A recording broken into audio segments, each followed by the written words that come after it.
নমস্কার বন্ধুরা, education culture YouTube চ্যানেলে তোমাদের প্রত্যেককে স্বাগতম। তো তোমরা যারা Maulana Abul Kalam Azad university of technology বা ম্যাকআউটের আন্ডারে পড়াশুনো করছো, তোমরা ফার্স্ট, থার্ড, ফিফথ এবং সেভেন্থ সেমিস্টারের স্টুডেন্টরা রয়েছো। তো তোমরা অবশ্যই কিন্তু চিন্তার মধ্যে রয়েছো যে তোমাদের অড সেমিস্টার যে এক্সামিনেশান সেটা কী রকম হতে চলেছে। একটা জিনিস সবার প্রথমে হয় যে এক্সাম কবে হতে চলেছে, তার মোটামুটি একটা আপডেট বা নোটিফিকেশান হচ্ছে যে এক্সাম হতে কিন্তু এখন লেট রয়েছে।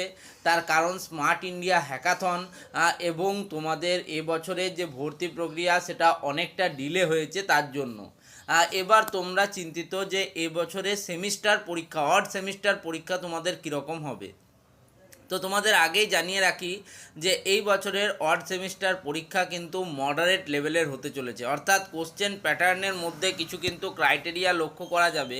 কারণ বিভিন্ন ইন্টারনালি যে আলোচনা হয়েছে ম্যাকআউটের বিভিন্ন কলেজগুলোর মধ্যে, ম্যাকআউট ইউনিভার্সিটির আন্ডারে যে কলেজগুলো হয়ে আছে তার মধ্যে যে তোমাদের কিন্তু দেখা যাচ্ছে যে ইজি লেভেল অফ কোশ্চেন কিন্তু কম আসছে।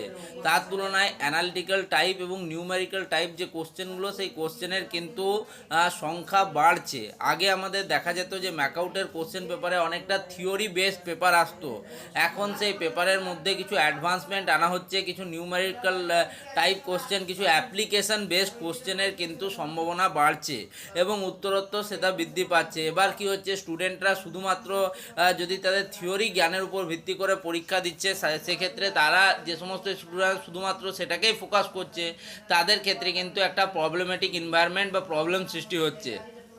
তো এই সময়ে দাঁড়িয়ে তোমাদের প্রত্যেককে একটা কথাই বলবো যে তোমরা কিন্তু অনেকটা প্রিভিয়াস ইয়ার কোশ্চেন কিন্তু ফলো করো এখন থেকেই, কারণ আগের বছর থেকেই 2024 থেকে এটা কিন্তু অলরেডি চালু হয়ে গিয়েছে এবং তোমরা কিন্তু কিছু base numerical type, analytical type কোশ্চেনের উপরে কিন্তু ফোকাস করো। শুধুমাত্র থিওরি বেসড পেপারের উপর ফোকাস করলে পাস করা মুশকিল হবে, কারণ নিউমেরিক্যাল বেসড অনেক প্রশ্ন কিন্তু দেখা যাচ্ছে যে সাবজেক্টগুলো, কিছু কিছু সাবজেক্ট থাকে যেগুলো টোটালি নিউমেরিক্যাল টাইপ সাবজেক্ট, তো তাদের ক্ষেত্রে কিন্তু শুধুমাত্র থিওরি পড়ে পাস করাটা কিন্তু কঠিন হয়ে যাবে। ওকে, তাই জন্য কিন্তু ব্যাকলগের আজ সম্ভাবনা অনেক বেশি, অনেক স্টুডেন্ট ব্যাকলগ পাচ্ছে।